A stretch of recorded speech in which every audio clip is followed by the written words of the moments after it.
Hey guys, what's up? It's Alex here. Welcome back to another video. I apologise that it has been a whole week since my last upload. It's all going on, you don't care, so let's move on. So today's video is going to be about the Australian Grand Prix, or at least looking back at it and looking at 5 main points we should be taking forward from this and thinking about going forward. So in a very interesting Australian Grand Prix, a very early Grand Prix of course. I don't know whether you guys actually got up for it, let me know about that in the comment section down below. But nonetheless, I think it brought home some truths from pre-season testings and also sort of threw up a couple of things that we didn't expect. So obviously pre-season testing led us to believe Ferrari was going to be the best car on the grid, but they show up in Australia and are struggling. Now, is that a surprise or not? Australia isn't the best representation of what's going to happen for the rest of the season. We saw that the Ferrari were that slow at the start of the 2018 season and then came back to win races very early on. However, I don't know if that's quite going to be the case this year. It doesn't look, in my opinion, that Ferrari are as close to Mercedes as they were in 2018. That could be just a personal opinion in that, but I do kind of feel that Ferrari are substantially behind Mercedes in comparison to last year. I mean, last year they were pretty much level pegging at the start of the season, if not ahead of Mercedes. But this year I think they are even on a normal track, still a couple of tenths of a second behind. So that's a key pointer going forward, and it's quite interesting to see that because I think a lot of us expected Ferrari to be, you know, sailing off into the distance, and I think some of us kind of wanted that because we've seen many years of Mercedes dominating, so we kind of wanted to see someone else come to the fore. But that doesn't look like it's going to be the case this year. It looks like Mercedes are still going to be the favourites throughout the majority of this season, but can Ferrari turn it on? Can Ferrari really grasp this and go forward and capture some good results, maybe even luckily in the next couple of races to help them on their championship charge, and possibly by the mid-season break have a car that's competitive enough and would be within reach of Mercedes to still go for a championship? Well, that's the point looking forward. Can Ferrari come back in Bahrain and have some pace? Because it is worrying, if not, if they come to Bahrain and they're still 6-7 tenths off the pace of Mercedes, I think we're going to be slightly worried about this championship battle, that it could just be a 2-horse race that we'll get onto in a second. But let me know your thoughts on this one. Do you think Ferrari are closer or further behind than they are in 2018? Of course, they went on to win the Australian Grand Prix after being similarly behind Mercedes in qualifying. But let me know your thoughts and opinions on that one in the comment section down below, because I'm interested to see what you think on that one. Do you think 2018 was a fluke, or do you think that 2019 was just a especially bad run for Ferrari in the Grand Prix? Let me know that one in the comment section down below. So we spoke about that 2-horse battle for the championship if Ferrari aren't within a shout, and well, that could be due to Bottas's form. Okay, it's only one race, we don't want to jump ahead of ourselves here, but to me it's very exciting to see Bottas go out there, the Australian Grand Prix, be consistently quick all weekend, only around a tenth of a second behind Lewis Hamilton. Then we get to the race and Bottas is like off into the distance within a couple, well, not a couple of laps, you know what I mean, figuratively speaking, a couple of laps. He gets ahead and he stays there. He just keeps pulling a gap, keeps pulling a gap, keeps pulling a gap, and sets the fastest lap of the race on, I think it was a couple of laps to go. Quite incredible really, and I'm really excited to see what Bottas can do this season now, because including myself, a lot of people critiqued him throughout the 2018 season, and I think rightly so. Let's be perfectly honest, his teammate went on to win the championship. He scored, what, nearly half the points, if I remember correctly, of Hamilton throughout that season. I know he had a few more issues with the car, but still, he didn't drive his best throughout the 2018 season, which hurt a lot of us because a lot of us love Valtteri Bottas. I love Valtteri Bottas, he's a great guy, and it was just such a shame to see him go through this really large trough in his career in 2018, and he was just struggling really badly. So it was great to see him come back in 2019 and show everyone and prove to everyone that he can still go out there and do a good job and win races, and that's exactly what he did. So I'm really happy for Valtteri Bottas. I'm really hoping he can continue his full form onwards, and could this possibly leave him with a chance of going for the championship this year? I don't know, it's only one race in, but if he continues this form, I mean, who would question him not to do that? I mean, we saw that he can definitely go through his low moments, maybe he can go through his high moments, and maybe we can see a Rosberg 2016-esque season and him come and win the championship, maybe somewhat out of the blue after the last couple of seasons with Mercedes being a little bit up and down. Let me know your thoughts on this one in the comment section down below. Yes, I know it's one race, so I'm not trying to jump ahead of myself here, but I'm just really interested to know your thoughts on this one. Do you think Valtteri Bottas, if he continues this form, can he go for the championship? I definitely would say he's got a shout.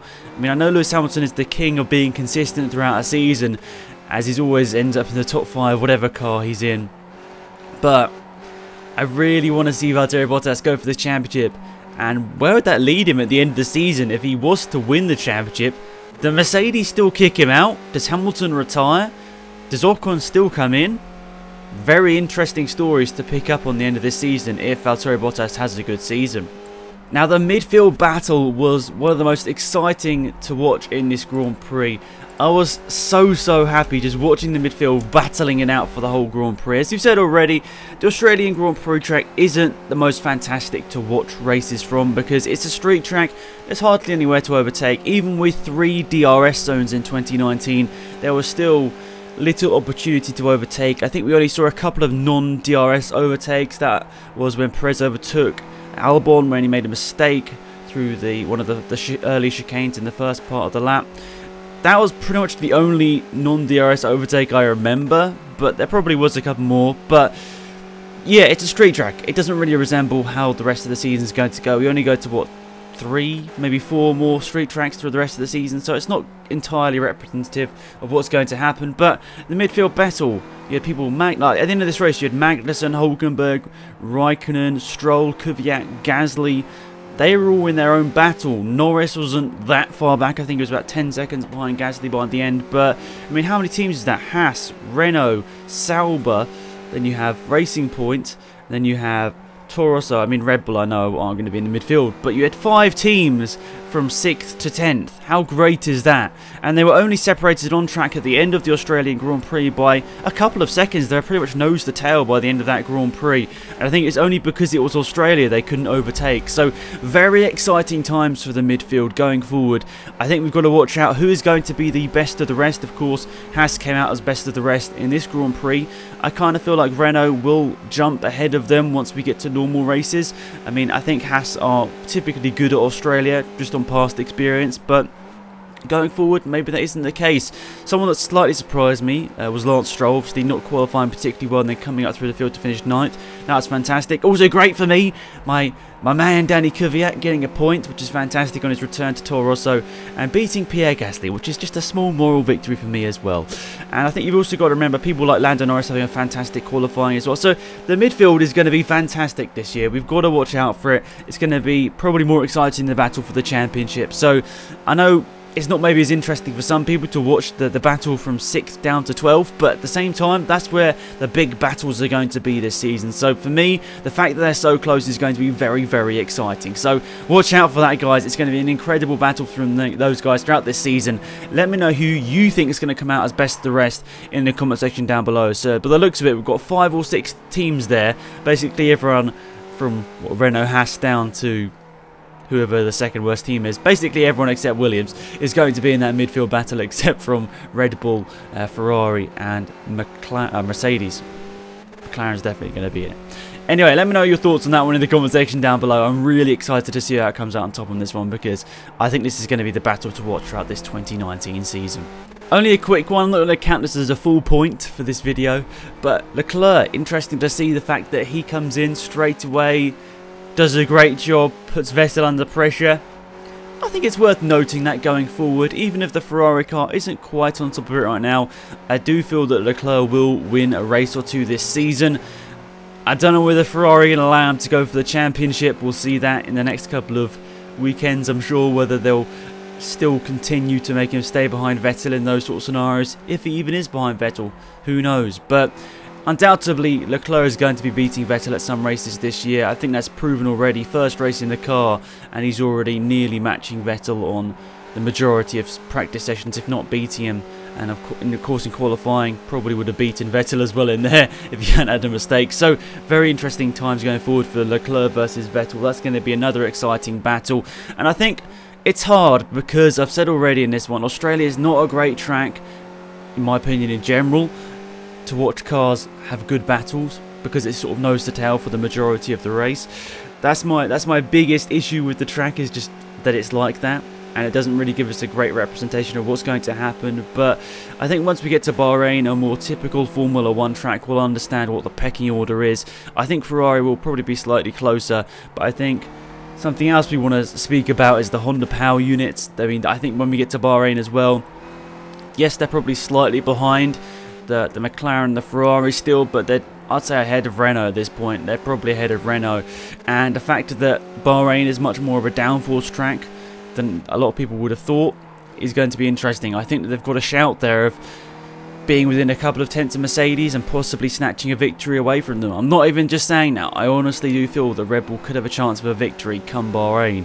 I mean, it might have to all go their way, but they've still got a chance of winning in Bahrain, and it's a possibility, a very maybe slim possibility, that the Honda could grab their first victory in who knows how many years, which would be fantastic for them. But yeah, they're two small pointers I didn't want to include as big pointers for this video, otherwise I couldn't call it a top 5 or whatever.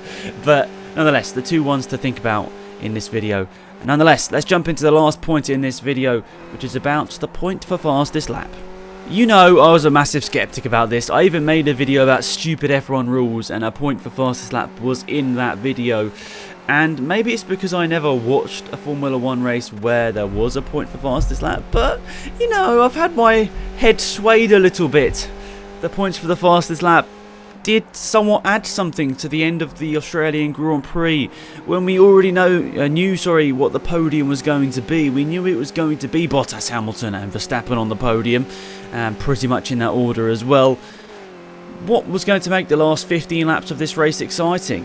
I mean, Verstappen couldn't get sort of close enough to the back of Hamilton to get the overtake in, so it didn't look like that was going to happen. But there was a saviour, and that saviour was the point for the fastest lap, and the fact that pretty much everyone in the top 5 could have gone for that fastest lap of the race. Maybe excluding Vettel, but everyone in the top 5 was going for the fastest lap of the race. So yeah, maybe except Vettel. So interesting times there. I think that it really did add something to the end of this race, and I think the fact that Bottas could do it on used tyres as well showed the pace he had this weekend. I know Hamilton came in a few laps earlier than Bottas to cover off Vettel, but I think Bottas had the upper hand on him in this race nonetheless. I mean, he was pulling away from him at the start. I think we just got to give Bottas the plaudits he deserves this weekend. And even if Hamilton had a bit of damage with his car, just celebrate Valtteri's good race, everyone.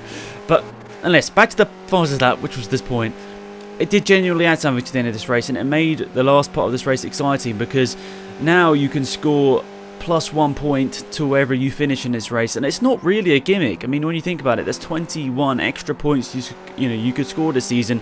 That's nearly a race victory. I mean, I know not the same person is most likely going to score the fastest lap points in every single race, but nonetheless, it's exciting to know that there's that many points available for going for fastest laps. And I mean, I don't know whether it would have effectively changed championship battles in the past if we had points for fastest lap, but nonetheless, it gives you an incentive to go out there and go crazy for that fastest lap. So I've had my head swayed. Let's see whether it goes the same way for the next couple of races. I'm excited to see whether it is still the case and whether it's not. I just don't want it to be the point where the person in 5th place has 40 seconds behind them, like Leclerc did, and just comes into the pits and sets the fastest lap of the race.